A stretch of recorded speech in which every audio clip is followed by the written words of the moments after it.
अवधूत चिंतन श्री गुरुदेव दत्त.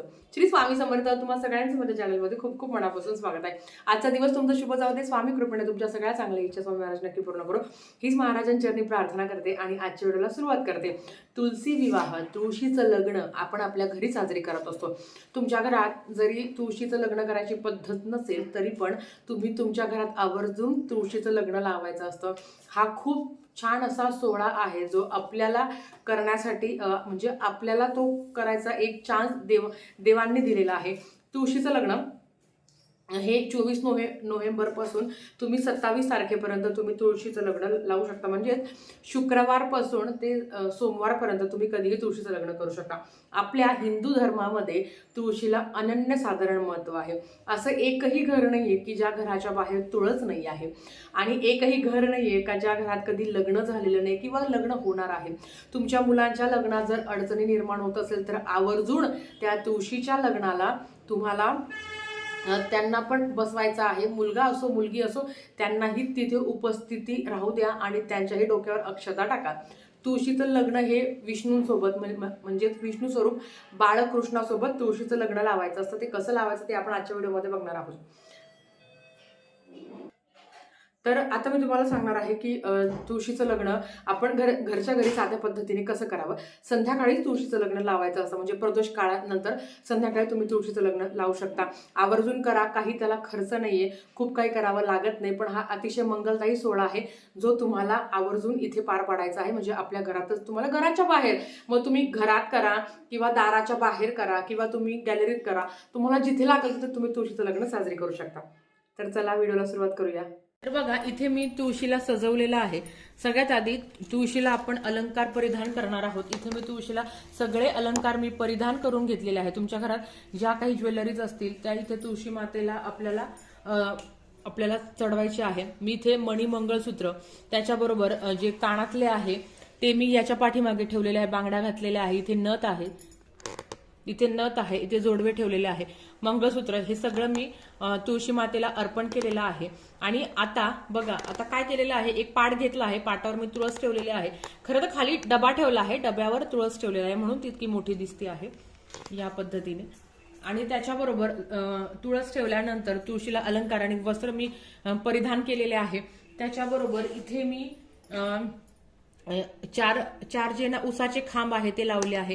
याचा आपल्याला मांडव टाकायचा असतो. बघा जसं नवरदेव नवरीचा म्हणजे वरवधूला मामा असतो दोन्ही साईडने, त्या पद्धतीने हे 4 खांब टाकायचे असतात. हे तुळशीचे मामा असतात म्हणून हे 4 दिशेला आपल्याला 4 खांब ठेवायचे. उसाचे खांब मी ठेवलेले आहे. तुम्हाला असं वरती ऍक्च्युली त्याचा ऊस खूप मोठा आहे आणि माझी तुळस पण बऱ्यापैकी मोठी आहे म्हणून मी तुम्हाला असंच दाखवते आहे. तर लक्षात घ्या ताई, ऊस नाही भेटला तर काय करायचं, आज तुम्ही शोधा. सगळीकडे तुम्हाला आज तुम्हाला ऊस मिळून जाईल. तर इथे मी तुळशीची ह्या पद्धतीने मांडणी केलेली आहे. आता आपल्याला माहिती आहे की तुळशी दामोदर विवाह, दामोदर म्हणजे काय की साक्षात ब्रह्मा म्हणजे साक्षात भगवान विष्णू म्हणजेच आपल्याला बाळकृष्णाबरोबर तुळशी मातेचं लग्न लावायचं आहे. बघा दामोदर हे नाव बाळकृष्णालाही समर्पित आहे. आपल्याला माहिती आहे की बाळकृष्ण हे साक्षात भगवान विष्णूंचंच एक रूप आहे. तर आपल्याला तुळशीचं लग्न हे बाळकृष्णांसोबत लावायचं आहे. तर आता बघा इथे मी चौरंग ठेवलेला आहे. ह्या चौरंगावर मी इथे कलश स्थापित केलेला आहे. कलश कसा मांडायचा तुम्हाला सगळ्यांना माहिती आहे. कलश मांडून घेतलेला आहे. आता जास्त काहीही सामान लागत नाही कारण कुठलीही सेवा तुम्ही श्रद्धेने करणं खूप महत्वाचं असतं. तर इथे मी कलश मांडून घेतलेला आहे. आता आपल्याला सगळ्यात आधी गणपती बाप्पाची प्राणप्रतिष्ठा करायची आहे. त्याच्या पण आधी आपल्याला दीप प्रज्वलित करायचा आहे. मी आधी दीप प्रज्वलित करून घेते. तर बघा इथे आधी मी दीप प्रज्वलित करून घेतलेला आहे. इथे ठेवते मी, इथे म्हणजे मी खाली ठेवते म्हणजे तुम्हाला दिसणार नाही पण तुम्हाला दाखवते मी. तर सगळ्यात आधी आपल्याला गणपती बाप्पाच्या मूर्तीवर अभिषेक करायचा असतो. आता गणपती बाप्पाच्या मूर्तीवर अभिषेक कसा करायचा तुम्हाला सगळ्यांना माहिती आहे पण मी तरी पण दाखवते. आधी तर आपल्याला स्थापना ही गणपती बाप्पांचीच करायची असते. तर शक्य असेल तर एक वेळा अथर्व शीर्षम म्हणून गणपती बाप्पांच्या मूर्तीवर आपल्याला अभिषेक करायचा आहे. जर अथर्व शीर्षम तुम्हाला म्हणणं शक्य नसेल तर 11 वेळा ओम गण गणपते नमः, ओम गण गणपते नमः, ओम गण गणपते नमः ह्या मंत्राचा जप करून तुम्हाला गणपती बाप्पाच्या मूर्तीवर अभिषेक करायचा आहे. आता मी गणपती बाप्पांची मूर्ती व्यवस्थित पुसून घेते आणि गणपती बाप्पांना त्यांच्या जागेवर विराजमान करते. तर बघा इथे मी तांदूळ टाकलेले आहेत. तांदूळ टाकल्यानंतर आपल्याला त्याच्यावर हळद कुंकू अर्पण करायचे आहे. इथे जेव्हा तुम्ही तुळस ठेवलेली आहे ना, तर तुळशी जवळ रांगोळी काढणं खूप महत्वाचं आहे. आता मी ते काढलेले आहे पण तुम्हाला दिसणार नाही. तरी इथे मी गणपती बाप्पाच्या मूर्तीला आपला अभिषेक करून झालेला आहे. त्याच्यानंतर गणपती बाप्पाला मी हळद कुंकू अक्षता अर्पण करून घेते आहे. आणि त्याच्यानंतर गणपती बाप्पांना फूल अर्पण करायचं. फूल अर्पण तुम्हाला तुमच्याकडे जर लाल फूल असेल तर नक्कीच गणपती बाप्पांना लाल फूल अर्पण करा, पण माझ्याकडे नाहीये तर मी ते पांढरं फूल ठेवते आहे. गणपती बाप्पाला आपल्याला गुळ आणि खोबऱ्याचा नैवेद्य दाखवायचा आहे. आपल्या सगळ्यांना माहिती आहे की बघा, आपली भारतीय संस्कृती ही मानवतेवर आणि सृष्टीवर प्रेम करणारी आहे.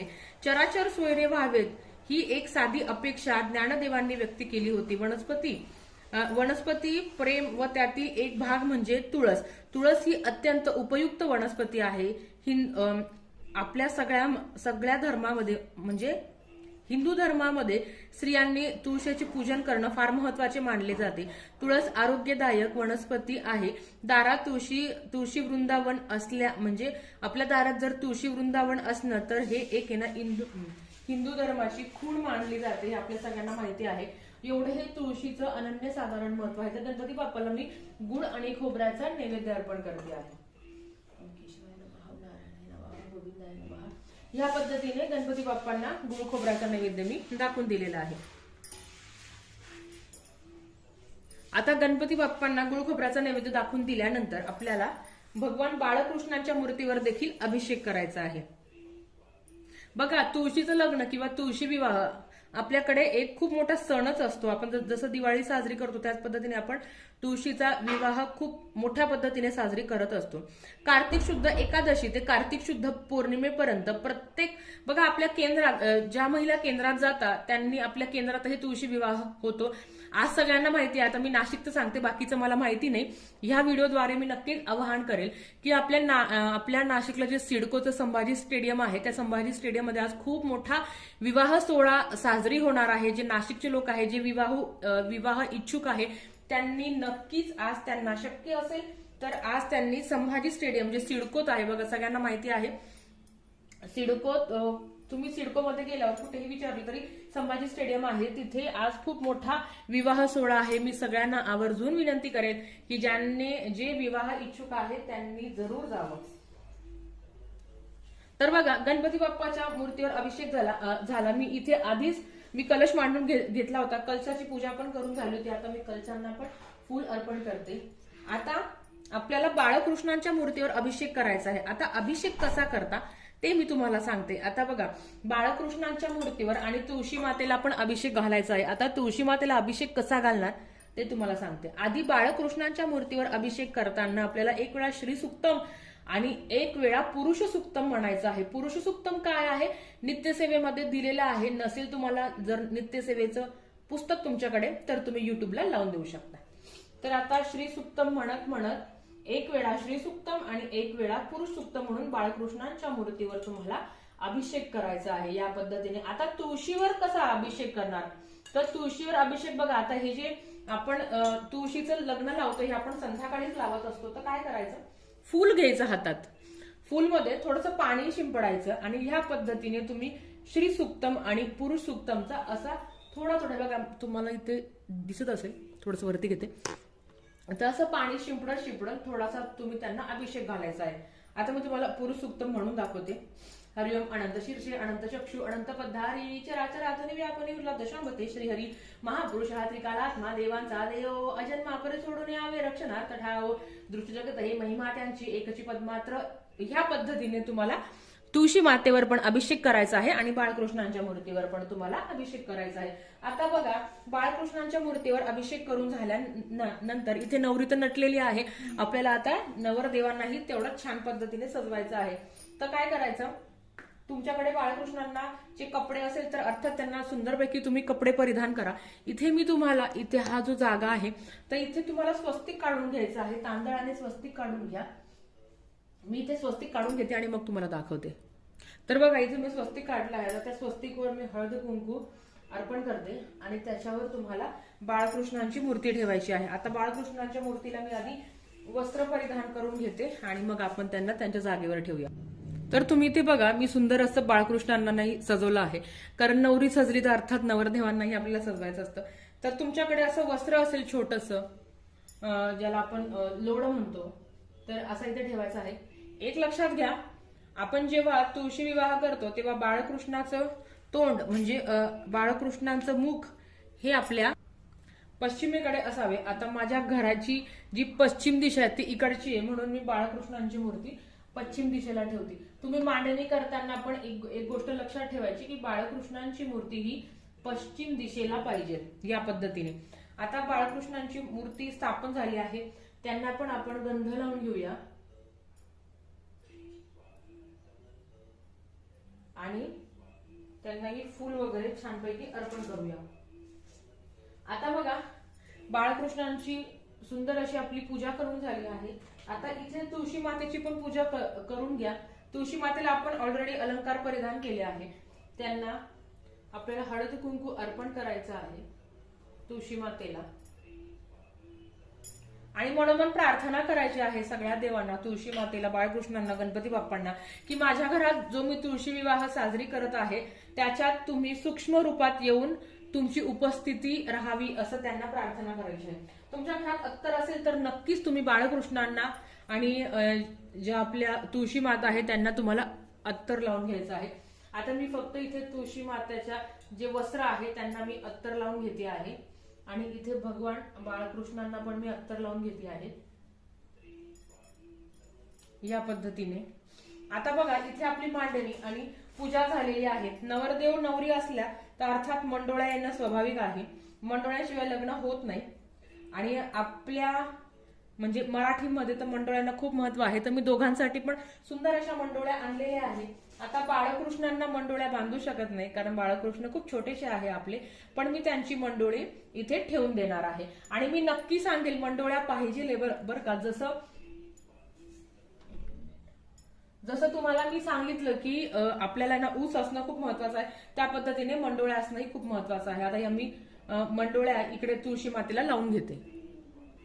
तर तुम्ही इथे बघा, मी तुळशी मातेला देखील मंडोळ्या लावून घेतल्या आहे. आता हे झाल्यानंतर काय येतं, तो नैवेद्य.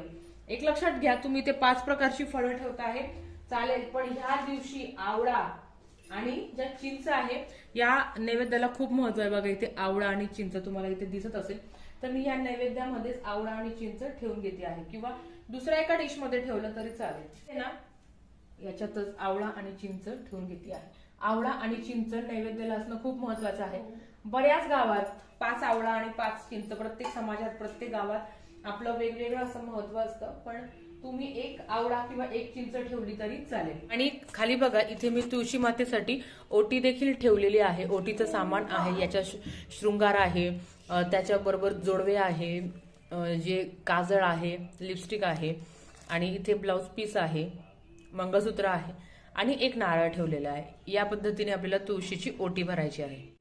त्याच पद्धतीने बघा, आता आपण नैवेद्य ठेवलेला आहे. नैवेद्य ठेवल्यानंतर लायांचा नैवेद्य देखील दाखवायचा असतो. बघा, इथे मी लाया घेतलेला आहे, तर लायांचा नैवेद्य देखील तुम्ही थोडासा दाखवायचा असतो आणि हा नैवेद्य तुम्हाला तुळशी मातेंना आणि बाळकृष्णांना अर्पण करायचा आहे. आणि नैवेद्य ठेवताना तुम्हाला याच्यावर तुळस ठेवायला विसरू नका. तुळस ऑलरेडीच विकत मिळते, किंवा तुम्ही तुळस आदल्या दिवशी तोडून घ्या. जेव्हा तुळशी विवाह जेव्हा तुम्ही करत असता तेव्हा तुम्ही तुळस तोडू नका. आता बघा, मंडोळ्या झाल्या. आता येतं ते अंतरपाठ आणि मंगलाष्टक. आता मंगलाष्टक तर मी तुम्हाला काही म्हणून दाखवत नाही, तुम्ही तुमच्या घरात युट्यूबला लावून तुम्ही मंगलाष्टक म्हणू शकता. आता अंतरपाठ तर धरायला पाहिजेलच. आपण प्रत्येकाच्या लग्नात ह्या सगळ्या गोष्टी केलेल्या असेल. आता आपल्या लग्नाची आठवण होत असेल आपल्याला, तर बघा, इथे मी अंतरपाठ असं ठेवलेलं आहे. ह्या पद्धतीने असं अंतरपाठ ठेवायचं आहे. आणि लक्षात घ्या, घरातल्या सगळ्यांनी आपल्याला उपस्थित राहायचं आहे तुळशी विवाहासाठी. फक्त घरातल्या स्त्रीनेच ह्या सगळ्या गोष्टी करायच्या नाही, घरातल्या सगळ्यांनी तिथे उपस्थित राहणं खूप महत्वाचं आहे.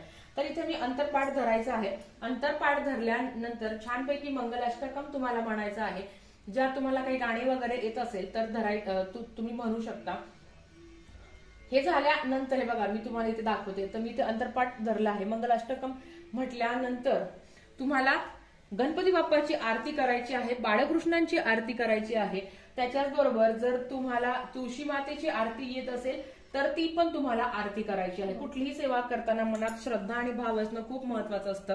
आणि तुळशी माता आपल्याला माहिती आहे, घरात येणारं प्रत्येक विघ्न तुळशी माता स्वतःवर घेत असते आणि आपल्या परिवाराला प्रत्येक संकटातून ती वाचवत असते. म्हणून आपल्या घरात तुळस असणं आणि खूप महत्वाचं आहे.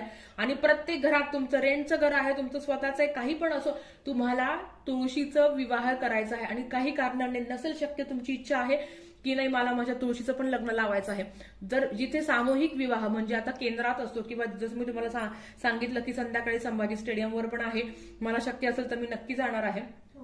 तर तिथे पण जाऊन तुम्ही तुमची तुळस घेऊन जाऊ शकता आणि तिथे तुम्ही त्यांचं लग्न लावू शकता. मंगलाष्टकम म्हणताना जेव्हा